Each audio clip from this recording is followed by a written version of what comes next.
Nirelease ko lang po ito sa ilalim.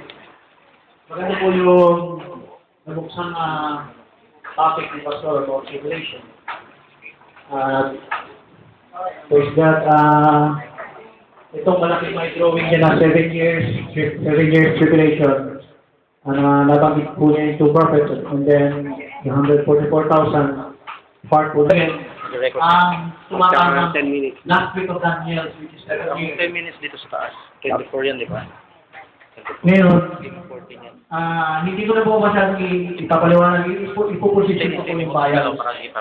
Yung position ng bayan ko ay 26. sa panahon po ng 144,000. 10 minutes na yan. Doon na bumabawas yan. Ito po yung tinatawag ng Jacob Stronghold. 26. Yung po yun. Kasi tama po yung tigting ng kapighatian po sa last part na ito, which is 42 months. Na naisulat po kanina. 10 minutes na yan. Kasi hindi po ang tigting talaga dito. Kasi galing po ng Antikristo, at the same time, binubuhos din ng Diyos ang galing niya sa bandang Israel. Outpouring ng bayals. Dito ko po ipuposisyon ng bayals, 5 bayals po. Tapos yung last part, yung last bayals, 2 po, yung ika-6 at saka ika-7. Imagine nyo na lang po yung bayals to. Pataas. Pababa. Talaga. Pag sinabi ko pong 5 ay nakaposisyon sa loob ng 42 months, it doesn't mean dito lang po talaga sila. Dito rin po sila sa dulo ng last 7th vial. Yung 7th vial, 7 po ito yung 6. Yung 7th vial, dito po ang 18 lahat ng ito. Ibig sabihin, nang ibinuhos to una, pangalawa, pangatlo, pang-4, pang-5, dahil kapos ang oras natin, hindi natin mababasa lahat.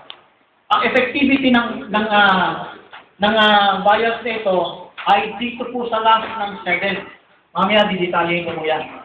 Ngayon, ang 5th bias ay nasa ilalim po sila ng 5th trumpet. Medyo komplikado na po, no? Dito po yan sa March middle of the week. Ito pong 3 trumpet, 5th, 6th, trumpet, at saka, yung 4th is announcing of the tributes, hindi na po natin binabasa yun, no? Revelation chapter 8, itong trumpet. Yung first 3 trumpets ay nandito po sa ministry ng 2 prophets. The 2 prophet ministry, 2 p.m. Nasa ilalim pa po nila ang 144,000 for sealing. 1,260 days sealing of the Holy Ghost. Ngayon, hindi ko na po ilalaborate ito kasi ito po yung saklaw ng 3 trumpeta para sa 2 propetang nagmi-ministeryo for 144,000 sealing. Sako po ng tribulation yun. Pero ito po ang Great Tribulation na binabanggit po, Great Tribulation. Ito po. Nasa ilalim po ng vials, sa ilalim po ng 5th trumpet, 6th trumpet, siguro babasa ko, no? Para maintindihan po natin yung sinasabi ko, 6. Yung 5th trumpet, alam natin, nabanggit na yan, no? Yung demonyo, binuksan yung anghel, binuksan yung bottomless pit. At sumambulan po doon yung mga demonyo. Yun po yung locust. Ang laman po ng 6th trumpet is preparation ng Armageddon. Hindi pa po yun Armageddon. Preparation. Ibig sabihin, nang tumunod po ang 6th trumpet, ibinubuhos na po ang bayal sa Revelation chapter 16. First bayal, second, third, matindi po ang kaganapan. Una, ito, init.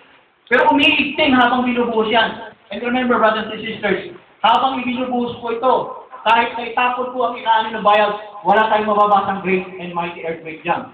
Nasa labas po. Lolo. Yung 7th vial, ay yung 6th vial, nasa pagitan po ng loob pa ng 1,260 days. Pero, nasa pagitan po siya ng 30 days. Itong 30 days is War of Armageddon. Ito po yung World War III. Basahin po natin, oras po naman, no? Basa po tayo ng 6th trumpet. Revelation chapter 5 minutes. 8. Oh, mababasa. Chapter 8, verse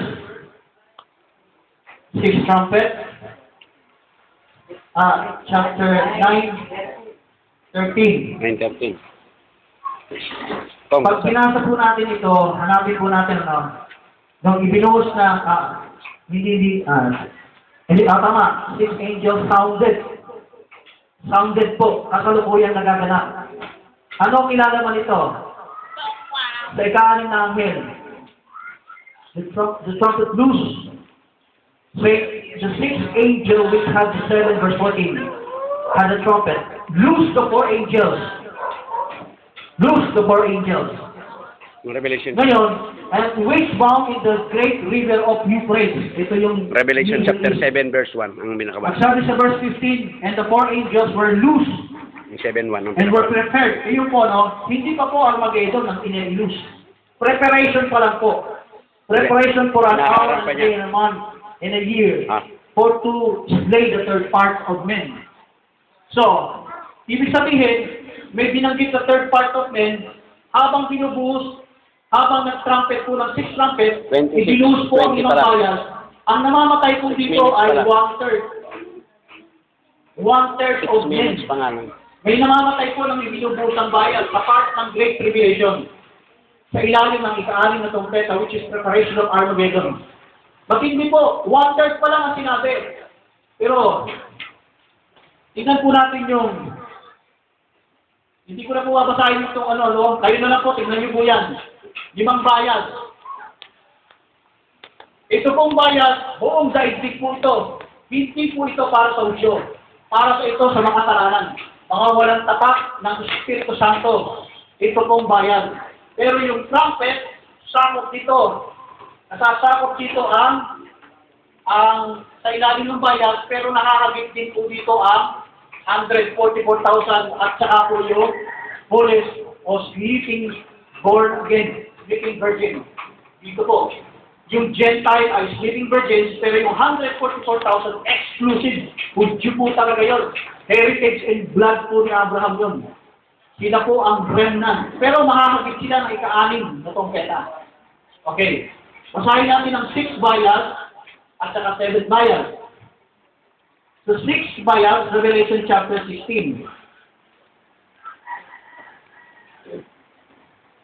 Verse 12, ito po. And the 6th angel sounded out of his vial upon the great river of Euphrates, and the water there was dried up, that the way of the kings of the east might be prepared. And I saw, yun na yung unclean spirit, ilaktaw po natin sa verse 16. And he gathered them together into a place called in the Hebrew tongue Armageddon. Armageddon na po ang naman ng ika-6 na bayal. And Hebrew tongue Armageddon. And verse 17, ito po matindi. Ito po yung climax ng pagbuhos lahat ng bayal. And the 7th angel put out his vials into the air. And there came a great voice out of the temple of heaven from the throne saying, "It is done." Ibig sabihin, mga kapatid, pag-put out ng 7 vials, ang 144,000, the sleeping virgins Christian, they were beheaded before entering into 30 days, which is called the wrath of God. Ito po, preparation of 6 vials, ng Armageddon. 17. When the 6 angels sounded, loose the 4 angels. Hindi nagpapapagay doon sa river of Euphrates. Pwede na. Nakatayo po doon ang 4 na anghel. Chat ulit. Pero may tubig yun. Pero pag tuyo ng tubig, sakto, blowing ng 6 trumpet. Pag tuyo ng tubig, yun po ang budyak na pagbuhos na po ng ikapitong bayan. Okay, dito po sa umpisa, habang nagsisimula ang ministeryo po ng 2 propeta, nag-backtrack lang ako, no? Sa bitang ito. Dito po, sa panahon ito, sa rapture ng bride. Rapture po ng bride, ang sabi sa Revelation chapter 7, hinahawakan pa ng 4 na anghel sa river of Euphrates, yung 4 wings. 7:1. Bayas. Pero pagdating po sa 6 trumpet at 6 bayas, mga kapatid, pinakawalan na. At dito sa tagpo, sa pinakahuling 7 buyers na ito, dito natin mababasa yung great and mighty earthquake. Ibig sabihin, bakit dito Lagpas na. pinanap ang great mighty earthquake? Kasi hindi pwede sa loob dito. Dahil buhay pa.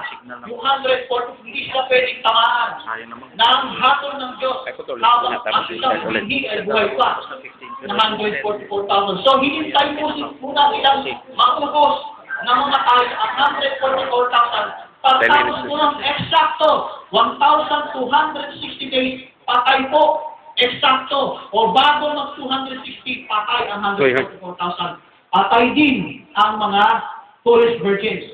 Ito pong 30 days na ito, mababasa natin Daniel chapter 12, verse 11, yung prophesying ni Daniel ay sa dulo po. Ito po, yung 30